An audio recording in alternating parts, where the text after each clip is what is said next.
આશીર્વાદ અમને આપો આશીર્વાદ અમને આપો આશીર્વાદ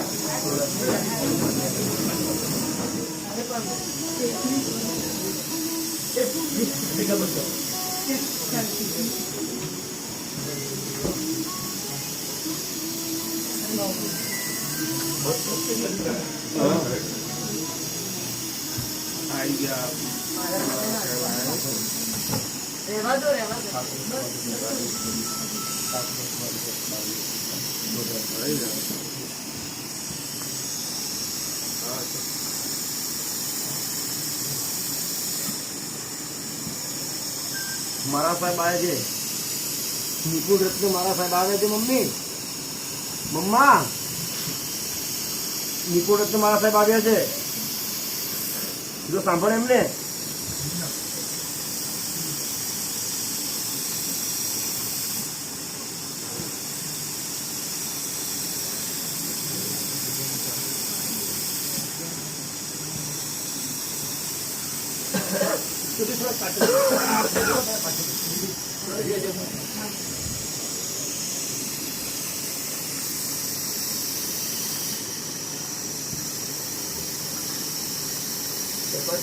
આખા વિશ્વમાં કોઈ પણ ઘર એવું નથી કે ત્યાં આ ઘટના ન બનતી હોય. દરેકના જીવનમાં બનનારી આ ઘટના છે. તો આવા સમયે એમને સમાધિ મળે, સમાધિનું વાતાવરણ થાય ને રડવાનું કરવાથી કઈ એમાં કોઈ ફરક નહીં પડે. પણ હવે છેલ્લી પળો એમની હોય એ આપણને કઈ ખ્યાલ નથી. પણ આપણી સામે જે એમની અવસ્થા છે એ શરીરની અવસ્થા છે. આત્માને તો કોઈ રોગ થતો પણ નથી ને આત્માને કોઈ પીડાય થતી નથી. જે અવસ્થા છે શરીરની અવસ્થા છે. શરીરની અવસ્થા તો લગભગ એનો ધર્મ બજાવે છે. એમાં આપણે જેટલો પ્રયત્ન કરી શકીએ એને સુધારવાનો કરવાનો, બાકી તો કઈ બધું આપણા હાથમાં હોતું નથી.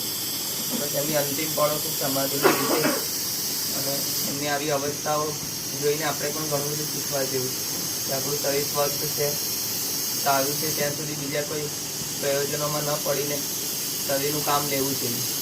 કારણ કે આટલી બધી સ્વચ્છતા હોવા છતાં પણ શરીર જ્યારે બીમાર પડે તો એક નવકાર સાંભળવો પણ એમના માટે હમણાં દેખો તો નવકાર સાંભળવાની પણ શક્તિ નથી. એમ આ બધી અવસ્થાઓ આપણને પણ બહુ બધું શીખવાડે છે કે આપણું શરીર સ્વસ્થ હોય ત્યાં સુધી જેટલા નવકાર ગણાય, ભગવાનના દર્શન થાય, ભગવાનની પૂજાઓ થાય, તો છેલ્લી જે અવસ્થા હોય ને તો એક નવકાર સાંભળવા જેટલો પણ આપણને એક લાભ મળવો છે.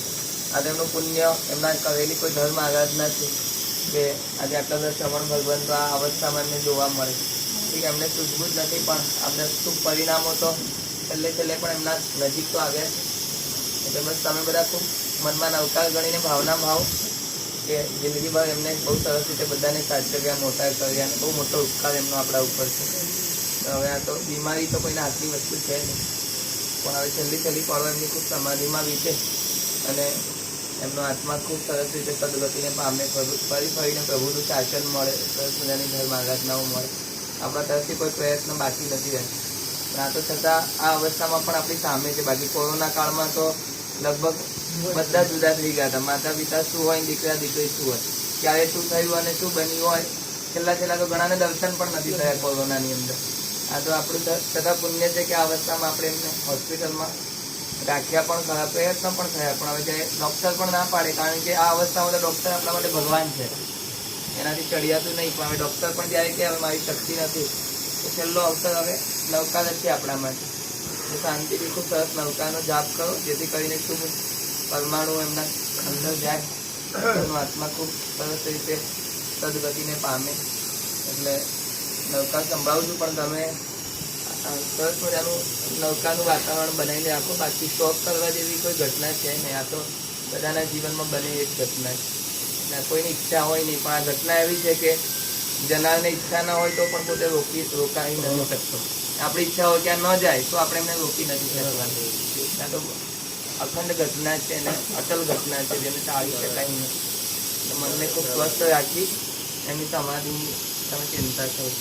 નમો યંત્રાણો સિદ્ધાણ નમો યૈયાણ નમો રુદ્રાયણમ નમો નૈ સબ્બસાહુણમ એત પંચેન મુક્તાંગ સબ્બ પાપકનાય સમગાયં સર્વેસિં ભગવાન વૈમંગલમ નમો યંત્રાણો સિદ્ધાણ નમો યૈયાણ નમો રુદ્રાયણમ નમો નૈ સબ્બસાહુણમ ఏదో వంచ నముకారో సంభ పాపనాశనమందానంచ సవిసిమ్మడమం వై మంగళం నమో యంతాణం నమో సిద్ధాణం నమో యజ్ఞానం నమో ఉపధ్యాయానం నమో నిర్గుణసాహుణం ఏదో వంచ నముకారో సంభ పాపనాశనమందానంచ સવિસિમ્બડમમ વૈ મંગલમ.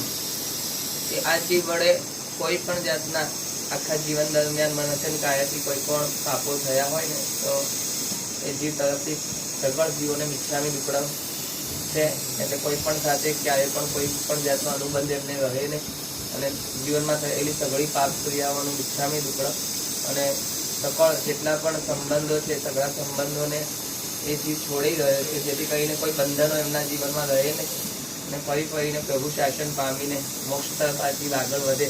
એટલે એમને સૂઝબૂઝ નથી, પણ એમના તરફથી આપણે ભાવના ભાવીએ કે એમના સગળા પાપોનું પ્રક્ષાલન થઈ જાય અને એમનો આત્મા ખૂબ નિર્મળ બનીને અહીંથી જાય. એટલે બસ એવી ભાવના ભાવજો ને ખૂબ સરસ રીતે અવતાર ગણો ને આપણા મનમાં ભાવના ભાવી. સર્વ મંગલ માંગલ્ય સર્વ કલ્યાણ કારણ પ્રધાનમ સર્વ જયમ જયતિ શાસનમ. ડોક્ટરે શું કીધું છે વેન્ટિલેટર ઓક્સિજન છે અને બીપીનું મશીન એની દવાનું જેટલું પાવર હશે એ જશે.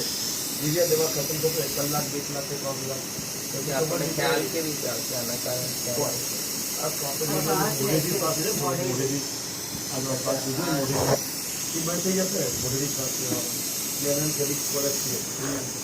ડૉક્ટરે ફોન કરી બોલાવીને ચેક કરી લીધું કે એમાં શ્વાસ લે ત્યાં સુધી હા આજે ઓક્સિજન જાય છે 10% જાય છે. એટલે છેલ્લા 2-4 દિવસથી શ્વાસ ખોલી જ નથી. છેલ્લા 5 દિવસ તમે 8 દિવસ કરાવે. હા